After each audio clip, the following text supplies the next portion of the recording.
Et moi, j'avais l'impression vraiment d'avoir des seins. Personnellement, c'était vraiment un complexe, mais les personnes me disaient «Ah, c'est drôle, on dirait que tu as des nichons, l'homme à nichons, voilà».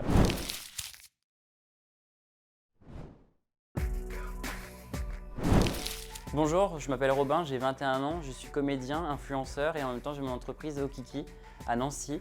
C'est des gaufres en forme de kiki et de minou. Alors quand j'étais petit, je suis né dans une famille très aimante avec un papa et une maman qui m'aimaient énormément. Ensuite en 2008, j'ai eu le divorce de mes parents. Ça a été une grande douleur pour moi et j'ai connu par la suite une époque très difficile jusqu'à à peu près 2014 où j'ai connu les Restos du Cœur.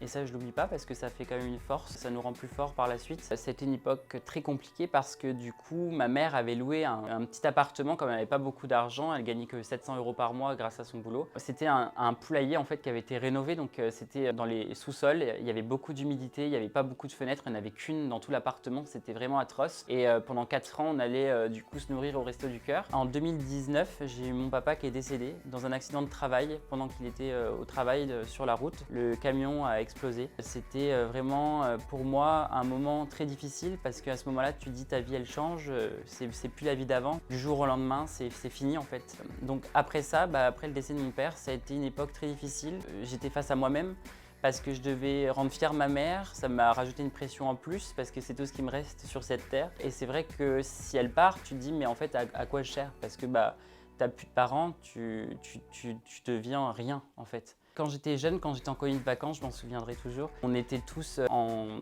petits pulls très près du corps et moi j'avais l'impression vraiment d'avoir des seins. Personnellement, c'était vraiment un complexe, mais les personnes me disaient ah, c'est drôle, on dirait que tu as des nichons, l'homme à nichons, voilà. À force de se prendre des réflexions comme ça, tu te dis bon en fait il y a un problème quoi.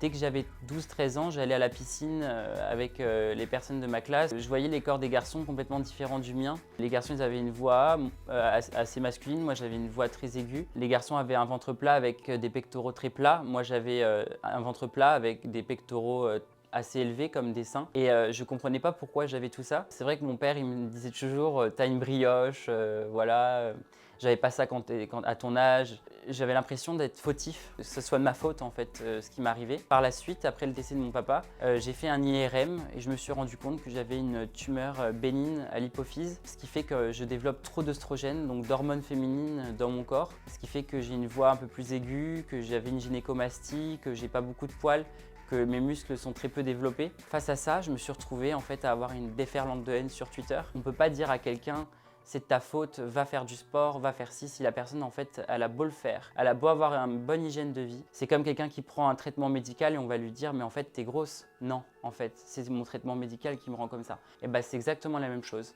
Quand on me dit ça, ça me rend pas faible, ça me rend plus fort parce que ça me donne en fait à me dire que ça me prouve que c'est pas de ma faute. Je le montre sur mes réseaux sociaux, toutes mes séances de sport avec mes coachs, mes séances avec Bodit, quand je fais des séances avec d'électrostimulation, quand je fais des séances par exemple avec des appareils pour avoir plus de muscles, pour diminuer les graisses, tout ça.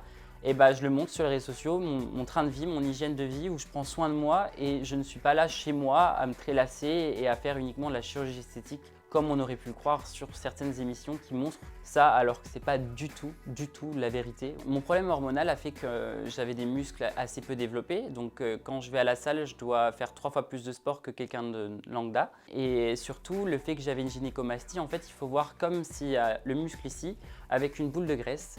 Et cette boule de graisse là, c'est une boule graisseuse qui accueille en fait une masse graisseuse qui se développe anormalement chez l'homme et qui se développe comme chez la femme. Alors c'est comme si on disait à une fille « Ah, attention, fais pas trop de sport parce que tu vas perdre tes seins ». Non, la fille gardera toujours ses seins. Peut-être qu'ils vont un petit peu diminuer, mais elle les aura toujours. Un garçon, c'est pareil. Une fois que la gynécomastie est là, qu'elle est là, on a beau faire du sport, le muscle va grossir, mais il sera toujours caché par cette gynécomastie. Il est vrai que si on fait beaucoup de sport, cette gynécomastie peut un peu diminuer, mais elle ne disparaîtra pas. Et c'est seulement grâce à la chirurgie esthétique qu'elle peut être retirée.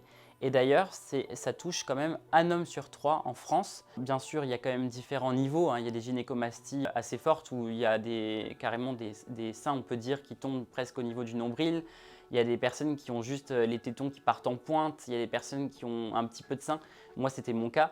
Donc, la chirurgie a été en grande partie réparatrice, reconstructrice que esthétique. C'est pour ça que moi, j'ai subi 2 interventions de chirurgie esthétique dans ma vie.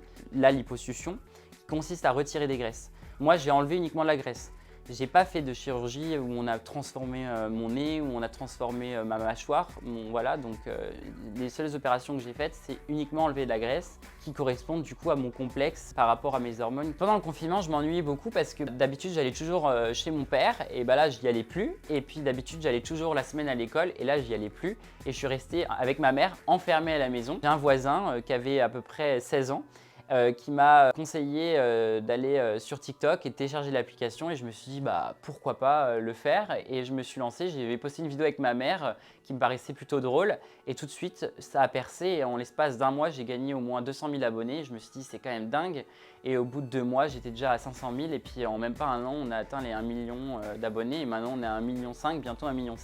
Alors souvent c'est vrai que j'ai des haters, mais par contre les haters, je vous adore parce que les haters, vous êtes là tous les jours à me suivre et vous êtes là dans les premiers vues de mes stories et dans les premiers likes des posts ou dans les premières critiques, surtout dans les premières critiques. Et finalement les haters c'est ceux que j'apprécie le plus parce que c'est ceux qui sont toujours le plus derrière moi. Et les haters je les adore parce qu'à chaque fois que je les vois dans la rue, en fait finalement ils assument pas. Une fois j'étais au parc Astérix à Paris, il y a un petit jeune qui vient vers moi, il me dit Robin, je peux prendre une photo avec toi? Je dis bah écoute pas de souci, avec plaisir. Et là d'un coup il me dit mais oui mais j'ai plus de batterie sur mon téléphone.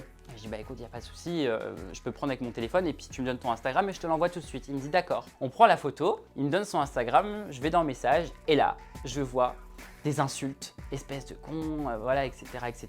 Et là, je dis, mais pourquoi tu m'as envoyé tout ça? Et là, il me dit, bah parce que, en fait, le problème, c'est que quand on vous envoie des messages, vous répondez pas, et alors que quand on vous envoie des insultes, et bah, vous répondez. Et là, je dis, mais jeune homme, tu te rends compte que là, tu viens prendre une photo avec moi alors que tu as dit des horreurs comme ça juste avant par message? Il me dit, non, mais c'était pas méchant, c'était juste pour que tu me répondes, je me serais excusé.